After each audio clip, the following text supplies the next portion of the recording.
Welcome back to Language Time.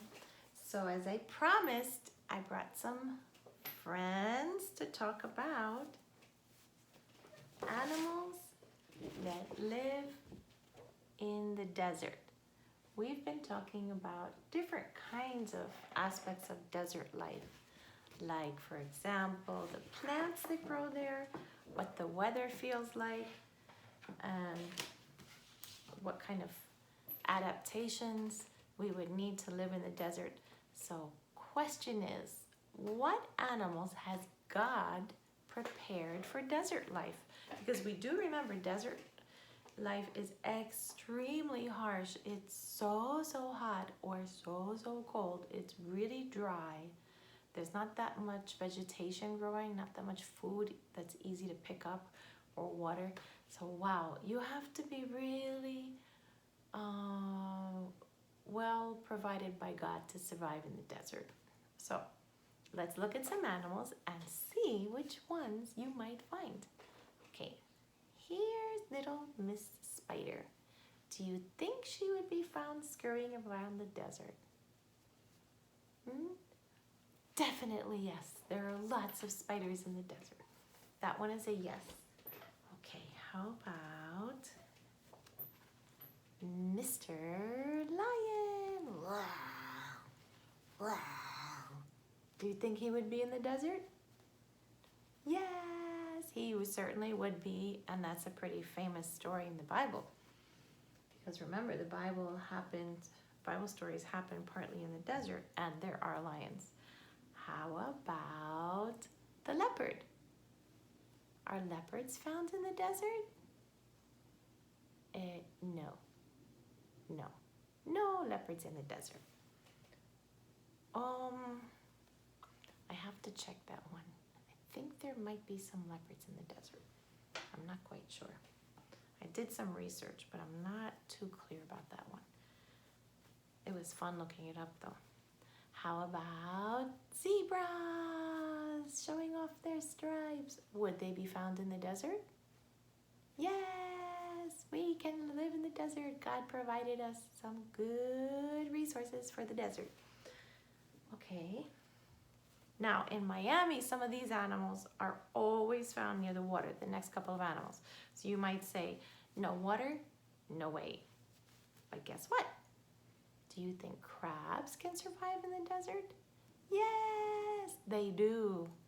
There's even a kind called spider crabs. They're actually spiders. But yeah, crabs, sand crabs do live in the desert. God provided them a way to survive. What about elephants? Do you think elephants live in the desert? Yay! Elephants can survive in the desert. Yes. Next. How about monkeys? Do you think monkeys live in the desert? No, sorry, Mr. Monkey. In the desert, you would be very uncomfortable because God made you for wet, warm places, not the desert. No monkeys in the desert.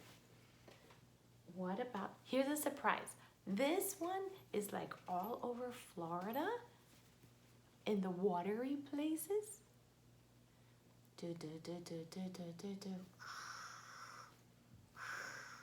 How about alligators, crocodiles? Do you think they would live in the desert? Yes, there's a special kind of crocodile that lives in desert mountains in the Sahara, which is a huge desert in Africa. And yes, there are some crocodiles that live there. Incredible, right? Because the only thing we can think of about alligators especially is Florida alligators, water, like together. But there are some crocodiles that live near the Nile River, but in the desert section. So yes, you might find them. And the last one certainly is cute. Giraffes. Do you think giraffes would live in the desert? Actually, no giraffes in the desert. God did not give them the body or the adaptation to live in the desert. So nope, No desert for giraffes. Well, was that an interesting adventure? Like figuring out these things? If you don't believe me, and especially about Mr. Leopard, I think I might be wrong. I think there might be a desert leopard. Look it up. Have fun with your family investigating. Let me know if I'm wrong. I will be still very happy. Inquiring minds want to know. And that's what science is all about. And you, my friends, are scientists because you're always exploring to find out nature and the world around us and how God made it so awesome. There's another animal that's frequently found in the desert. And this animal is the focus of today's lesson. This animal is actually a kind of dog. It's a kind of dog. And the name of this animal is, let me see if you know, here is a pack of them. Let me see if you know the name of these dogs. They're special desert dogs. They're found in this country in the desert. Anybody know? It's the coyote, or in Spanish you say coyote, but in English you say coyote. So the coyote is a kind of dog that lives in the desert from Alaska to New England and Florida and even south of Mexico. It's like all over. Oh, and by the way, remember that Alaska has its own special kind of desert. It's called tundra and it's very cold. Just so when I mention Alaska, you don't say, what? No sand, no heat. It's a cold desert. Remember, we learned that yesterday. Well, this coyote looks a little bit like a medium-sized collie. It has a bushy tail and the tail is always like hanging down low. It's a low kind of tail. Some dogs always have their tails up. Like my Daisy used to have her tail up all the time, but the coyote has its tail hanging down. It doesn't weigh much. The ones in the desert are only about 20 pounds, and that's a lot less than you guys. But the mountain coyotes are heavier. They weigh up to 50 pounds. Why do you think there's a difference? Interesting. So this is one of the few wild animals that you can hear outside, especially at nighttime. You can hear them busy at nighttime. They have very good senses of hearing, eyesight, and especially the olfactory, smell. God made them fast. You know, they can run twice as fast as a person, and they can run as fast as a pretty quick car. I think that the speed limit in Kendall Drive is 40 miles per hour, if I'm not mistaken, and that's how fast they can run. They can run as fast as a car running down Kendall Drive. Wow. And usually they're afraid of people. They won't bother you unless you try to bother them. And of course, like most animals, it would be just to defend themselves if they go, "Arr." But they would never do that unless you bothered them. So they eat small animals, and if you're threatening to take away their small animal dinner, they might turn around and do something to keep it. So yeah, you don't play with wild animals, especially coyotes. And there's one group of people that do not like coyotes ever.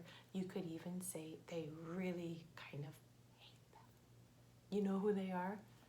Cowboys. Because coyotes love to try to eat young cows, which are called calves. The coyotes are always hunting those little calves and baby sheep, which are called lambs. And the farmers, rather the cowboys, coyotes are like their enemies. They really, really, really have a problem. Okay, I have a story to read to you. And the title of the story is The Song of the West.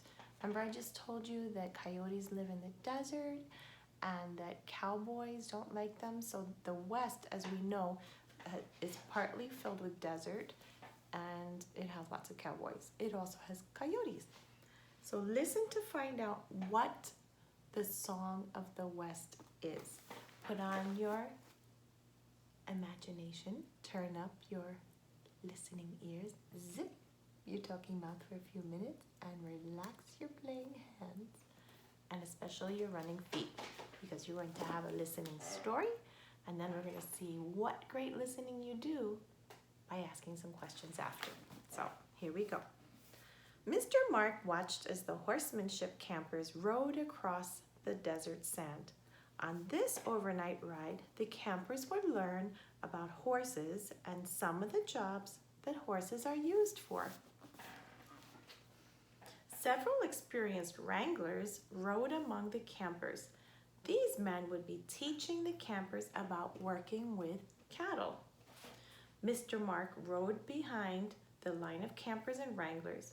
Although it made his ride a dusty one, being at the back of the line allowed him to keep watch over the campers and make sure they were safe.